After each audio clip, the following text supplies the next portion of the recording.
Okay, welcome back. It was a 2-minute break for me, but not for you, obviously, because you continue watching. So anyway, as we were saying, managerial skills and competencies. Skill, which is an ability. Okay, what's a skill? Once again, all regular English word. What's a skill? Ability to translate knowledge into action, right? I know how to fix a motorcycle. The knowledge to fix a motorcycle, I can fix the motorcycle, right? Translate knowledge into action results in the right performance. So managerial skills. As a manager, you should have the right skills, right? Once again, let's go back. An effective manager helps you to lead, to bring the performance out of you, which will help the company as well, okay? You get satisfaction, the company gets performance. So what kind of skills should a manager have? They should have technical skills.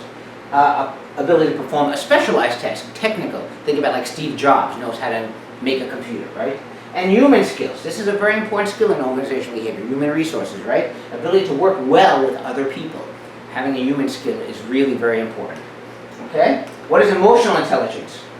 Very big thing. EI, emotional intelligence. All about understanding emotions, your own emotions, the emotions of others, and how it relates to the work environment. So think about it.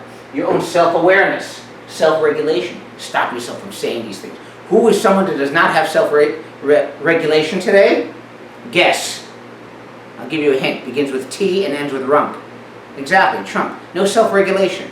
Okay, he can't stop himself from sending all those Twitter messages. Some are good, some are not so good, but you need to have some self-regulation. That's part of emotional intelligence. I would think Trump does not have such high emotional intelligence. I'm not saying he doesn't have any intelligence. I'm not saying that at all. Emotional intelligence in reference to a work environment. Okay? Motivation. We know what motivation is, right? Empathy, having a feeling for others. And of course, social skills. Having good social interaction, to be able to be social, especially in a work environment. If you're not so social in a work environment, I'll always believe that will hinder your success in the company.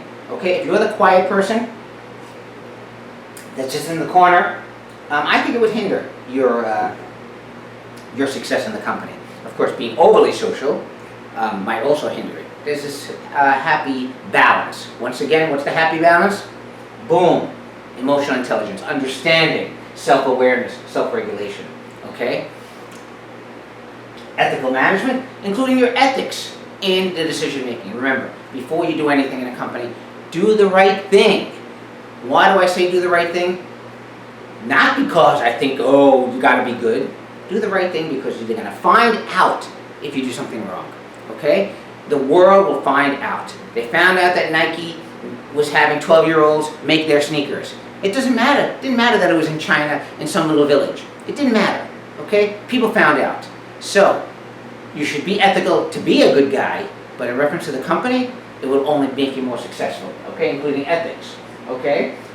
There's an immoral manager and a moral manager, okay? Immoral manager, doing the wrong thing. A moral manager, doing the right thing. Practices ethics, mindfulness, right? Just understanding where ethics are involved, especially when it comes to employees, to your subordinates. If you're a manager, you want to do the right thing. Someone has some kind of work, life event or something, maybe you want to do the right thing by them. I'm not saying what's right and what's wrong, but being a moral manager is always the right thing to do.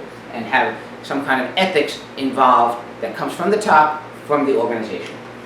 Okay, effective leaders use influence to create change. They don't force you to do the work. Your social influence, do the right thing for this particular reason, right? Benefits the mission of the organization. So they're going to use their influence in a good way because it'll also help you as well. It'll help the employee as well. Okay? Leadership process involves individuals who are the followers being influenced by others who are the leaders. Now remember, the leader shouldn't be the one that forces. Okay, this is the key, and I'm going to be saying this the whole semester. You don't want to be the leader that forces someone to do something. You don't want to be autocratic. You don't want to be a dictator. Okay? You want someone to do the job because they want to do it, and they know that success is going to come. And I'm going to tell you this in reference to Brooklyn Body Gear. Okay? I'm going to tell you this. You see this logo? This logo was made by an intern, one of my interns. Okay? This logo is exactly what I wanted. Okay, I had the vision in my head. It took him about 6 months working together. Okay? I think he charged me like $100 to make this logo. Okay, he's still with my company now. Why did he charge me $100? Because I didn't tell him, do this. I said, let's work together. And I always told him, his name was Travis. I said, Travis, why did you only charge me $100? He said, because you're the type of person I like to work for, like the person I like to work with, and I know when the company succeeds, because this is still the beginning of the company, I know when the company succeeds, you will take care of me. How does he know this about me? He doesn't know who I am. I found him on Craigslist. How does he know this about me? Because from my attitude, from the leadership process, from emotional intelligence, he can feel that I'm going to always do the right thing by him. Okay? So, leadership process involves individuals being influenced by others. So as you can see, influencing is leading is influencing, but following is deferring, right? Okay? And that leads to leadership, and then of course the outcome. Just understand, all you have to understand is that an effective leader is going to use their influence to create change, not force it. Okay? Essential leadership skills, social exchange. Remember, you can know all of this stuff. People build human relationships they trust through exchanges of favors based on reciprocity. Reciprocity. I give you, you give me. There's an exchange. What is this reciprocity? For Brooklyn Body Gear. For this logo, this box. He created this box. Okay? I had the picture. I had the vision. I don't know anything about graphic design. I had the vision. I told him what I wanted. I said, I want a B inside of a B. An old B and a new B. For old Brooklyn, new Brooklyn. He created that. I gave him some starting points. My point I'm trying to say is social exchange. He believes, build human relationships and trust. He has trust with me. I'm going to create a logo for this guy. I'm not even going to ask him for money, because when this company explodes, he's going to be part of it. You know what he had besides the $100? I gave him a couple of pairs of underwear. That's it. Okay, law of reciprocity. If someone does something for someone, it will involve a sense of obligation. In the real world, and in a work environment, when you do something for someone, you're going to want to help them and give them back. That's the law of reciprocity, social exchange.